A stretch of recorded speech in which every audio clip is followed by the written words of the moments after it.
Father Martin. Hello, everybody from deep in the heart of Texas, as our state song goes, where stars at night are big and bright. I want to start with some data points. First of all, organizational frauds can really be classified in three categories: asset misappropriation, corruption, and financial statement fraud. Now, financial statement fraud is pretty self explanatory and oftentimes is attendant to the other two types of fraud. Corruption is defined typically as conflicts of interest, bribery, or illegal gratuities. Our focus, or my focus today, is really going to be on asset misappropriation because that's the most common type of fraud. And it involves theft of cash, bogus or excessive expenses, falsified wages, ghost employees, and forgery. The Association of Certified Fraud Examiners conducts a worldwide study every 4 to 5 years, and they report 5% of all the cases worldwide involved asset misappropriation, and 50% of all cases involve multiple schemes within that category. So you will have, for example, theft of cash, as well as maybe excessive or false expenses. And in fact, the only cases that I can think about in my practice over the years that did not involve multiple schemes with financial misappropriation were just straight forgery cases. There's a theory that we use, those of us that work in this area. It's called the triangle fraud theory, and it consists of three elements that are typical among perpetrators of fraud: perceived or actual financial need, opportunity, and rationalization. Financial need usually means supporting a hidden lifestyle, an addiction of some kind, the ability of the perpetrator to control others, sometimes for himself or herself, but often for the benefit of others, although that is somewhat rare. One example that is rather uncommon is actually fraud solely for the benefit of others. For example, I had cases where the fraud was perpetrated to pay for daughters' weddings or educational expenses for children. I've never had a case where there was a sick child, for example. The rationalization argument, typically consists of things like, I don't get paid what I'm worth, I don't get to take vacations.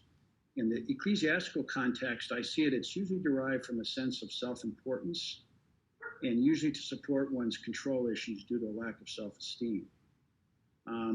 Another rationalization, as I mentioned, is the need to hide or cover up a lifestyle. Rationalizations can be pretty amazing. I had a case a few years ago where it was a bank employee, very low level. Her husband worked in a factory. They have a very modest home. And when I questioned the husband under oath about whether the fact that they had luxury cars, brand new swimming pool, they took expensive cruises every year for vacation, whether he thought that was rather odd given what their income level was, he said, no, that was all part of his wife's bonus structure at the bank. And I think he really believed that. There are certain behavioral red flags that we see. The first and most obvious is living beyond one's means or extravagant expenses. And by that, we mean, again, expensive vacations, excessive expenditures on such things as food and alcohol, cars, homes, extravagant taste in furniture and furnishings. And a big driver of fraud are substance abuse issues, alcohol, prescription drugs, and illegal drugs.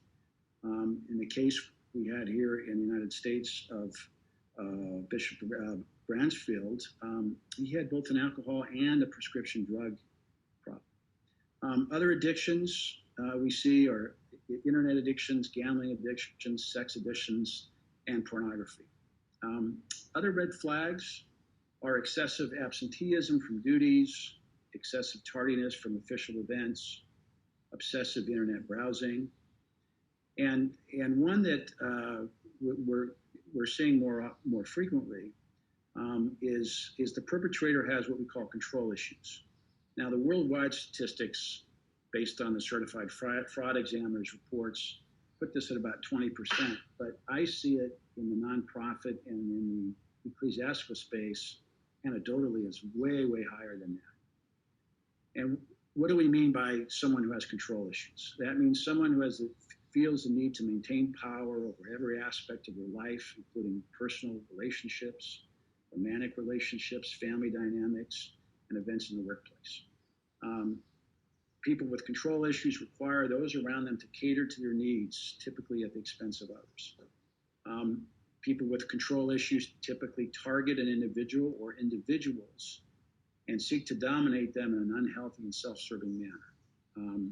That, to me, is the explanation of Cardinal Herrick's issues.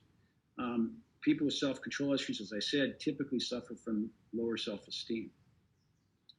There is a factor we call the collusion factor, which is very common in financial fraud, and that is that those engaged in the fraud are often assisted by others. And the collusion can be voluntary or as a result of blackmail, fear of exposure of that own person's problems, their lifestyle, or their participation in the scheme, such as receiving gifts, etc. And collusion enables the perpetrator to avoid any type of detection. The extent of losses on a worldwide basis is very significant. Again, the certified fraud examiner's report puts it at $3.7 trillion on a worldwide basis. And the higher the perpetrator's authority within the organization, typically the greater the losses. In terms of fraud detection, it's really clear that fraud detection is not purely incidental. The likelihood that fraud can be detected is shaped by the procedures and controls that the organization has in place. And before I get into some institutional weaknesses and best practices, I want to talk a little bit about prevention and detection and use some data points. The most common detection method are anonymous tips. Tips from employees, tips from third parties that observe some of these red flag behaviors and they tip off somebody in the organization or somebody outside.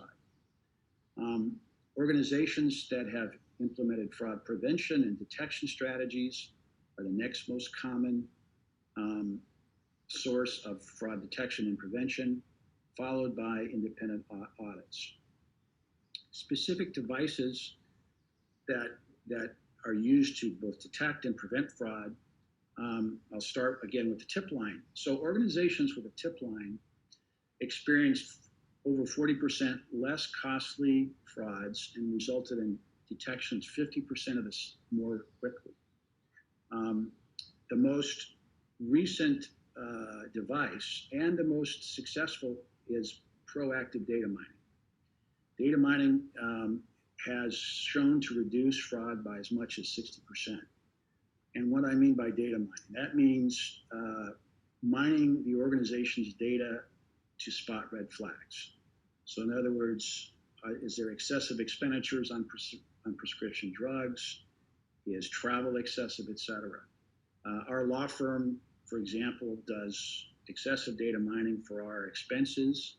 And if we go over a certain amount based on our travel or a hotel, that gets red flagged. So things of that nature.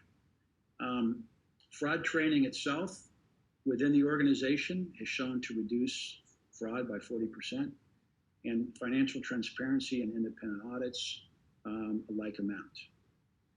The organizational weaknesses that tend to lead to fraud are, first of all, the ability to override existing controls. And that goes back again, the higher the person in the organization, the greater the loss. And that raises issues certainly within the ecclesiastical context. And lack of internal controls and anti-fraud measures. I want to briefly cover what to do when best practices when fraud is suspected. And we always recommend you start with engaging an outside attorney. Why is that? Because you want to be able to conduct an investigation in a confidential manner with the benefit of attorney-client privilege, because although transparency is important, so scandal and and the ability sometimes to conduct an investigation on a confidential manner, provide due process, and correct the fraud, and sometimes be reimbursed for the fraud, can all be compromised if it's in the public square, at least initially. Um, the outside attorney, when I do these things, I always retain a forensic expert, usually a computer forensic expert, as well as a accountant.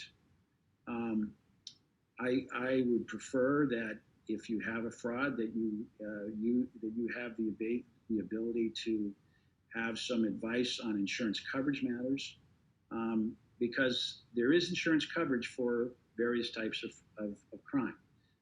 We call it the crime insurance policy. Um, they can reimburse the organization for losses, but there's some minefields associated with that. Primarily, there are specific timelines that can waive coverage. They can be very short, as short as 60 days. You have to have a verified proof of loss, which means you have to establish both the factual basis of the loss as well as the actual amount of the loss. And you don't want to rely on law enforcement for that proof of loss, because law enforcement is overburdened, and at least in the United States, typically sees financial fraud as more of a civil nature, unless it involves a very public person, or in the case of the United States, either a public entity, government official, or church official. So, Father Martin, that's my presentation. I wanted to leave time for questions. I think I'm right on time, if I'm not mistaken. You're perfect.